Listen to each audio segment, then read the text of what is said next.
livros são uma autêntica máquina de viagem no tempo e no espaço. E para falar disso, hoje iremos falar da obra Teleta, da Lina Magaia, uma autora moçambicana que morreu em 2011. No vídeo de hoje, iremos falar do monólogo que está dentro desta obra e, por fim, do que fala o texto. Eu sou Marcos Bilha e este é o projeto Literatura Sem Fronteira.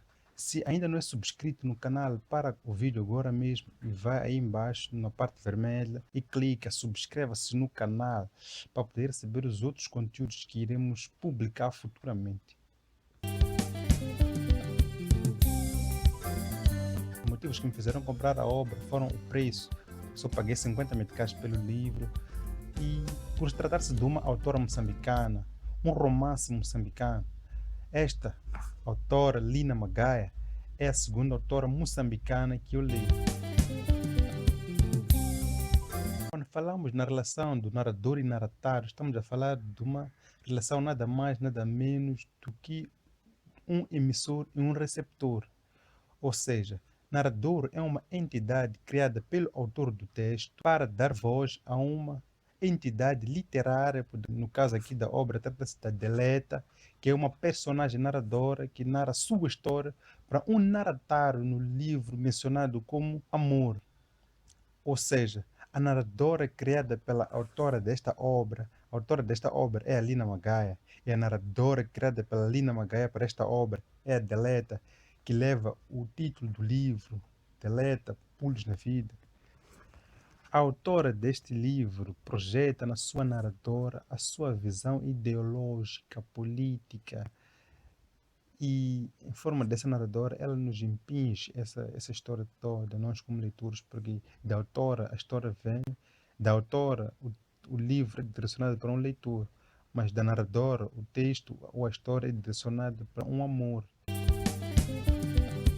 Portanto, a narradora é a porta-voz da autora para apresentar a sua história. Quero chamar a atenção à confusão que os leitores costumam fazer quando estão a ler uma obra. Confundem a narradora do livro, a narradora da história, com o autor do livro. O texto é ficcional, a narradora foi uma criação, e isso já é suficiente para tratar-se da obra como uma obra de ficção, uma obra de arte. Isso é o que faz da obra literatura. Este livro, se faz parte da literatura moçambicana, é porque ela é uma criação artística. Se não fosse uma criação artística, ela faria parte da história. Por isso, este é um romance histórico, não é história. O que está aqui dentro, retratado, faz parte da nossa história de Moçambique. Mas não quer dizer que a história de Moçambique está dentro da obra. Falando do narratário, há que separar o narratário mencionado e o narratário não mencionado.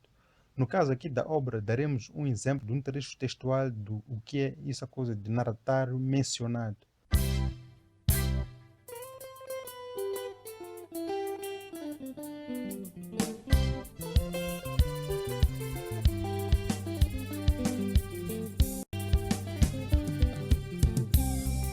Alguns exemplos de outros textos com narratários mencionados, Machado de Assis, que é Memórias Póstumas do Brás Cubas. Podemos trazer um exemplo também do Emílio Jobs, que é os Encontros Providenciais com Ana Manhissa, A Lua do Advogado, que eu não me lembro do autor. Sei apenas que é um autor moçambicano, mas não me lembro do nome. Falando agora do que se trata aqui dentro da obra, temos esta narradora, Deleta, que foi criada pela autora, mais uma vez, vou ser muito repetitivo nessa coisa de a narradora foi criada pela autora, porque tem que ficar muito bem claro. A Deleta é uma personagem narradora que nos narra vários acontecimentos. Quando digo nos narra é porque o texto acabou chegando às nossas mãos. Mas a entidade para a qual a Deleta narra as suas histórias em formas de carta, atenção, as cartas foram uma estratégia escolhida pela autora para nos contar essa história em forma literária.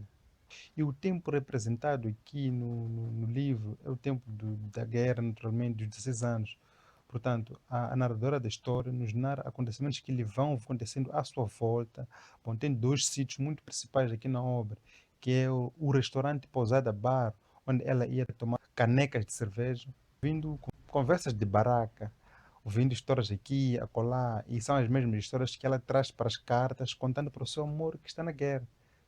Ou seja, a região onde essa narradora habita, tudo o que se passa naquela região, nós somos reportados, é chegado a nós como leitores, através dessa narradora que narra o seu relato para um amor que está na guerra e não se sabe se volta ou não volta. Ela nem sabe se essas cartas vão chegar nas mãos ou não, até porque as cartas nunca chegam.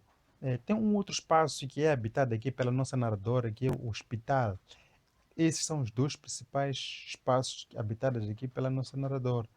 É certo que aqui uma série de histórias que ela vem nos contando, através daquelas histórias que ela ouve, as histórias que ela vivencia.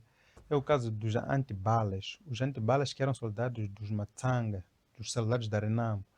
Porque o tempo que é representado aqui é o ano em que as negociações do Acordo de Roma, os famosos Acordos de Roma, a assinatura da paz em Moçambique, estamos nesse processo onde ela faz uma reflexão meio política. Não é por acaso que a sua amiga, aqui no livro, com o nome T, lhe chama amiga politiqueira, porque ela traz análises, abordagens políticas em forma desse livro.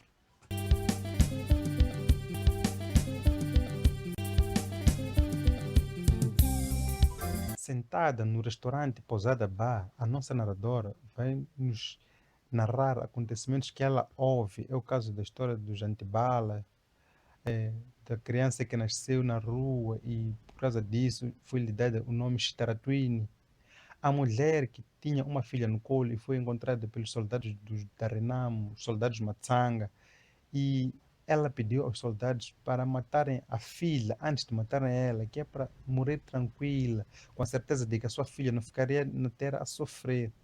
E muitas outras histórias, tal como é a história da Mona San. A história de Mona San é muito impressionante e ocupa um único capítulo, um capítulo inteiro só para a história de Mona San, que é uma mulher que nasceu como Rio, uma maldição que não lhe permitia ir ao lar.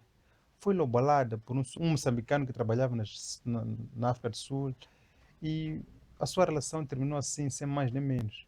A família do marido exigiu de volta o lobolo, mas a família da esposa, da Mona San, não tinha o lobolo para devolver no momento. A Mona San viu-se obrigada a ir trabalhar em Lourenço Marques, que é atualmente Maputo, porque o espaço que se narra aqui na obra, que é representado a personagem Mona San, é em Gaza. Ela trabalha, tem o seu dinheiro e devolve no bolo. A sua vida continua assim. É uma história que não vou contar aqui como é que termina, mas ela tem um princípio, tem um meio, tem um fim. Portanto, a escrita da Lina Magaia nesta obra é uma escrita de uma fluidez sintática. Sinceramente falando, este é um livro muito, muito bom.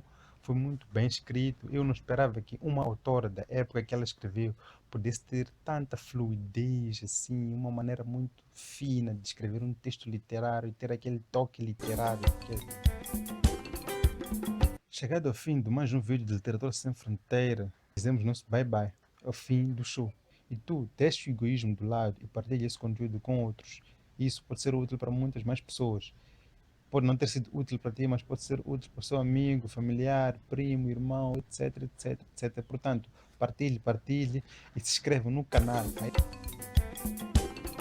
Use o seu Smart Kika para algo de valor, vendo esses conteúdos educativos e informativos também. É uma espécie de debate, né? Se tu tiveres lido esse livro ou se tu fores a ler este livro futuramente por causa de ter visto esse vídeo, por favor, comenta aí embaixo depois. Se já leu o livro, muito melhor, o debate já foi lançado. Podes comentar aí embaixo e o debate só vai continuar. E a melhor coisa que a gente faz aqui sobre os livros, sobre a literatura, sobretudo a literatura moçambicana, tudo o que falta aqui é o debate.